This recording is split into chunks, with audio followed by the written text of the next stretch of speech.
Oke, di kelas kali ini kita akan belajar tentang yang namanya sales funnel. Biar apa? Biar kalian ngerti ya, funnel sales itu prosesnya 1, 2, 3. Jelas bagaikan sistem. Biar kalian tuh punya gambaran gimana caranya gue pribadi itu approach sales ini. Karena gue approach sales ini berbeda dengan orang banyak. Gue nggak lihat sales ini adalah gue cuma telepon-teleponin orang, terus berharap gue berdoa, semoga ada yang convert, semoga ada yang bisa di closing. Nggak. Gue lakukan ini sangat sistematis, kayak gue lakuin bisnis gue yang lainnya. Semua itu by system, ada funnelnya, rapih, jelas. Kalau kita punya mindset seorang entrepreneur atau pengusaha, kita nggak mau selamanya kerja di dalam suatu sistem. Kita mau keluar dari sistemnya, kita taruh orang di sini. Jadi sebenarnya materi yang gue kasih ke kalian ini adalah materi yang gue sendiri turunkan ke tim sales gue. Ke sales terbaik yang pernah gue latih itu gue turunkan dari sistem ini. Karena sistem sales yang baik itu semua mulai dari funnelnya. Jadi kita akan bahas secara komprehensif funnel dari sales. Funnel dari sales ya, kalau kalian lihat nih gambar di sini cuma ada 3 ya. Paling simple pertamanya paling atas itu adalah prospecting, kedua itu namanya conversation, dan yang terakhir closing. Simple ya, cuma 3 stepnya. And bam, uang masuk. Ini gue aplikasikan ya dalam waktu hampir kurang lebih 9 tahun di industri berbeda ya, dari properti, dari agency ya, sampai gue edtech ya. Gue itu industri yang lompatnya tuh bukan main gitu. Cuman gue lakukan hal ini ya, yang sama bahkan di agency gue lakukan hal ini nih. Mau di pabrik susu gue pernah lakuin, pabrik konveksi gue pernah lakuin ya. Jadi ini udah cross industri ya, cross berbagai macam field, dan gue lakukan, gue terapin semuanya sama 1, 2, 3. Ini akan jadi rahasia dapur yang gue sharing ke kalian semua. Kita akan mulai dari awal funnelnya, dari yang pertama ya. Level pertama itu adalah prospecting. Nah, prospecting ini banyak banget sebenarnya orang yang keliru. Karena waktu itu gue tuh greget sama tim sales gue sendiri. Gue kesel sama mereka karena kok lu susah banget sih ngerti sales gitu. Jadi gue bikin framework yang akhirnya gampang dimengerti sama semua orang yang gue sharingin di sini. Prospecting itu cuma 1 kalimat ya. Orang banyak yang prospek A, B, C, D, E, F, G. Enggak. Prospecting itu kalau kalian simpel ini adalah orang yang mau ngangkat telepon kalian. Titik. Ya.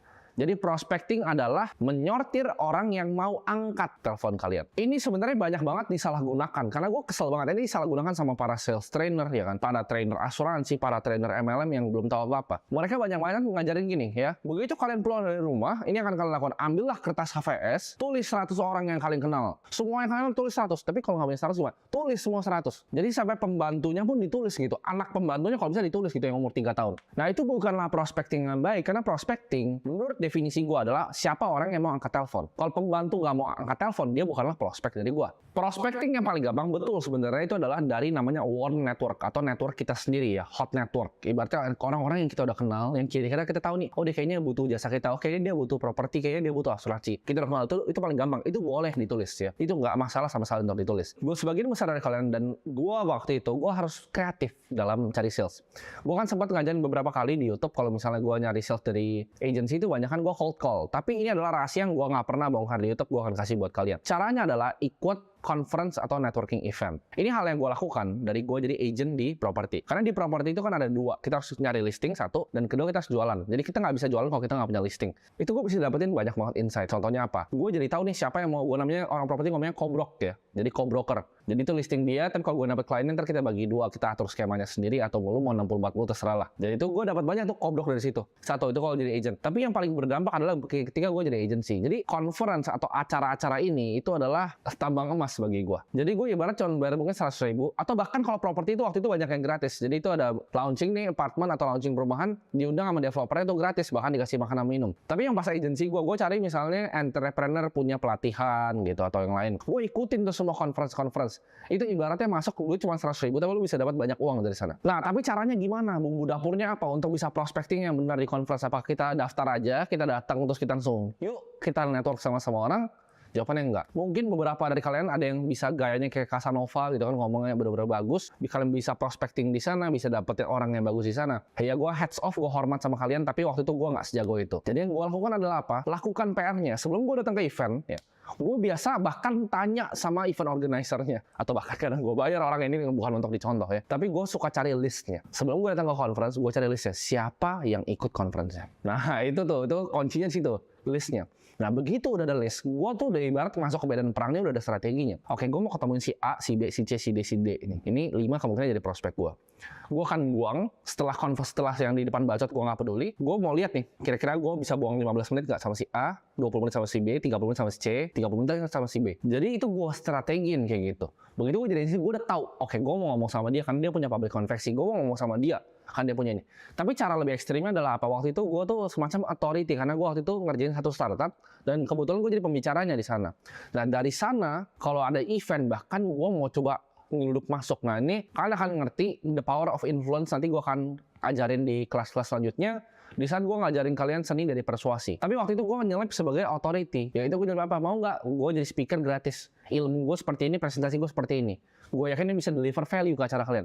Satu, acara gue masuk gratis. Dua, gue jadi speaker. Jadi sebelum gue ngomong-ngomong ini semua ya, gue pernah jadi ibaratnya trainer marketer waktu itu. Gue pernah datang sampai ke kampus-kampus. Buat kalian yang tahu kampus yang di Gading Serpong itu gue lupa namanya. Ada satu kampus di Gading Serpong. Gue pernah datang itu. Gue datang ke dalam ruangannya. Ada orang sekitarnya 50-70. Gue latih marketing di sana. Tapi yang bikin bukan anak kampus ya. Waktu itu dia bikin acara, orang luar bisa datang. Nah dari situ gue networking tuh, gue cari listnya ya. Jadi gue jadi speaker, karena gue jadi speaker begitu gue networkingnya itu easy as a cake. Karena basically presentasi gue itu bukan materi buat mereka semua, tapi ini materi buat 5 orang tadi, ini materi jualan gue sebenarnya ya. Itu bumbu dapur gue. Dan gue nggak masalah conference atau seminarnya mahal. 2 juta 3 juta gue sikat. Yang penting apa, gue pulang bawa 20 juta gitu. Yang penting ada return on investment-nya. Nah oke, kan itu buat kalian yang misalnya B2B ya, kalian punya uang dan kalian mau ke conference. Tapi gue yakin di kalian ada beberapa yang belum punya skill-nya untuk bisa networking atau untuk semangat ikut conference gitu. Jadi gue kasih saran kalian buat kalian yang nggak mau lakuin itu ya. Saran kedua gue untuk prospecting adalah namanya cold outreach. Ini seni paling dasar. Zaman dulu tuh orang yang selalu nelfon-nelfonin, tapi zaman sekarang kita pakai teknologi, pakai canggih. Paling efisien tuh di 2 tempatnya sebenarnya. Satu adalah LinkedIn, kita cold outreach di LinkedIn. Yang satu lagi adalah cold email. Nah, tapi trik dari cold outreach ini adalah satu, itu efisien and to the point. Ya, triknya adalah efisien to the point. Kenapa? Karena orang banyak banget dibombard sama email yang begini Pak, sama ini kita punya produk bagus banget, unik banget, produk kita seperti ini.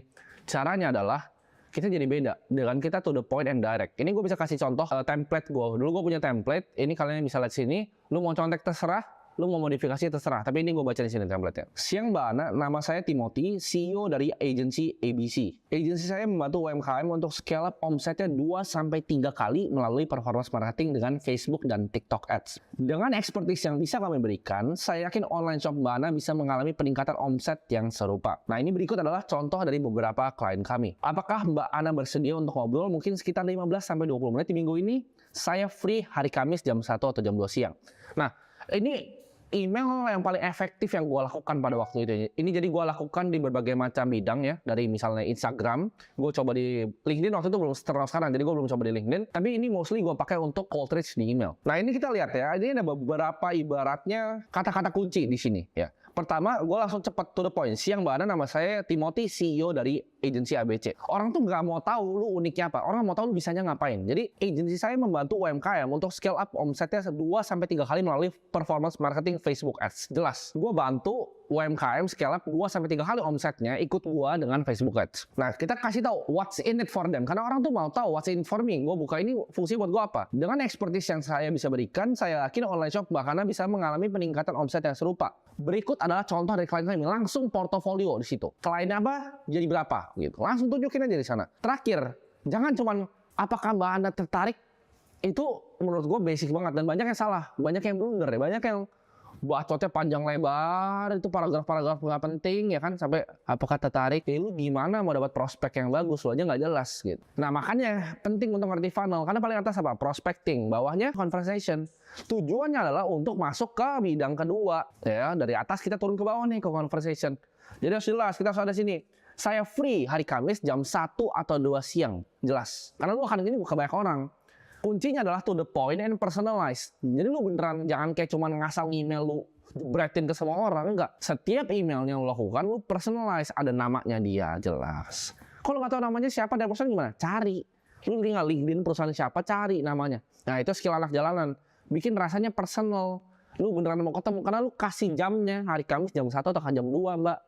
Itu taktik gua, lu mau kopas, silahkan. Lu pakai template-nya buat diganti ke lu, silahkan ya. Tapi ini works very well buat gua ya. Ini works very well buat gua. Oke, kita udah bahas kira-kira prospecting kan. Tadi ada beberapa faktor yang bisa kalian lakukan, ikut conference dan cold outreach, serta kita bikin ya network kita jadi warm market, jadi hot market. Nextnya adalah apa? Nextnya satu step sebelum kita closing adalah conversation. Let's say si Mbak Ana itu udah agree lah buat ketemu via offline ataupun via Zoom atau via telepon gitu. Kita udah schedule call-nya. Nah, gimana caranya kita bisa closing? Nah, ini kuncinya sebenarnya sama kayak kita misalnya mau ngedate sama cewek. Kunci kita bisa closing sama cewek, sama kunci kita bisa closing closing sama klien itu 11-12. Maksudnya apa? Kan gue selalu bilang, yang paling bagus adalah si konsultan ya. Kita tuh orang agresif. Selamat siang Mbak Ana, ya. Selamat datang di agensi saya. Di agensi saya ini saya akan bantu Mbak Ana untuk transformasi bisnis Mbak Ana. Kita bisa pasang di sini ya, Mbak Ana jelek di sini funnelnya. Kita bisa benerin ya, funnel Mbak Ana di sini kita bisa benerin. Kita bisa rapin A, B, C, D. Enggak, bukan begitu caranya. Caranya adalah kita ngomong apa yang kita perlu ngomong. Sales call yang baik, ya, atau sales ketemuan yang baik adalah kita menggali informasinya. Ya, balik lagi, kalau lu belum mengerti, balik lagi ke kelas sebelumnya. Kita building rapport. Di dalam building rapport ini, apa sih yang sebenarnya kita kerjain? Kita mau tahu kebutuhan dari calon klien kita apa. Jadi rules-nya adalah Pareto, 80-20. 80% of the time klien yang ngomong, 20% of the time lu yang ngomong. Dan lu yang ngomong, lu cuma tanya pertanyaan. Sama kayak ngedate sama cewek. Lu kalau ngedate sama cewek kebanyakan bacot, udah pasti ditinggal. Caranya adalah gimana? Lu tanya dia pertanyaan yang dia mau dengar. Oh Mbak Ana sekarang ini kendalanya apa ya Mbak? Mbak Ana butuh solusi apa? Oh kenapa Mbak? Misalnya lead-nya Mbak Ana kurang banyak. Mbak Ana udah coba belum Facebook Ads? Udah pernah otak-atik belum? Kalau misalnya ditambah SEM di Google-nya. Jadi lu sebuah konsultan, tanya ke dia. Ingat, dengan lu bisa diem, lu bisa formulain strategi tempur. Bahkan dari pertanyaan yang lu tanyain ke dia, kalau lu dengerin dia baik-baik, lu bisa formulasi nih cara jualannya di belakang. Lu mungkin dengerin ini sedikit aneh gitu, apa sih maksudnya? Tapi ntar kalau udah masuk ke dunia sales, lu bakal tahu. Dia bakal ntar sampai ngomong, wih gila ya, dia ngerti bener ya tentang semua ini bisnis. Padahal lu baru dengerin dari dia sendiri. Tapi lu balikin ke dia. Dengan apa? Dengan lu jadi orang yang diem. Kalau orang sales gua nih bacot 80% of the time itu udah pasti kagak closing. Dia kagak tahu klien yang butuhnya apa. Klien malah nah, oh iya ya, ini orang bacot gitu. Jadilah orang yang ngomongnya lebih sedikit dibanding klien kalian. Tanya spesifik yang bisa ngebantu klien kalian. Sales itu seninya tentang building relationship, tentang tanya mereka maunya apa, kebutuhannya apa, dan gimana cara kita bisa deliver yang terbaik untuk mereka. Dan yang terakhir ya, dari funnel kita belajar prospecting, ya kita belajar conversation, itu jangan kita kebanyakan bacot. Dan yang terakhir adalah closing. Nah ini adalah penutupnya. Sebelum ada kata closing, gue bilang sales itu garis lurus dari A ke B. Tadi itu funneling itu semuanya, itu dari sebelum ketemu sales ya. Conversation itu masuk di sales ya. Jadi conversation itu masuk kita udah ngomong nih sama nih orangnya. Call to outreach kan banyak tuh, banyak yang belum mau dengerin kita. Anggap aja dari posisi conversation, dari A ke B ke closing. Nah itu gimana caranya? Kalian gabungin semua yang diajarin pada kelas kali ini ya. Kalian gabungin dari awal sampai nanti yang akhir yang kalian belum nonton, itu kalian gabungin semua jadi satu. Ini baru kalian jadi senjata untuk kalian bisa tarik ke closing. Begitu dia mau kabur sini, tarik ke bawah. Kabur sini, tarik ke bawah ya. Intinya ujung dari sales adalah closing. Tapi setelah closing, ya itu belum selesai. Lu harus ngerti yang terakhir, yaitu after sales. Ketika ini komplit ya, beres lu jadi sales yang top.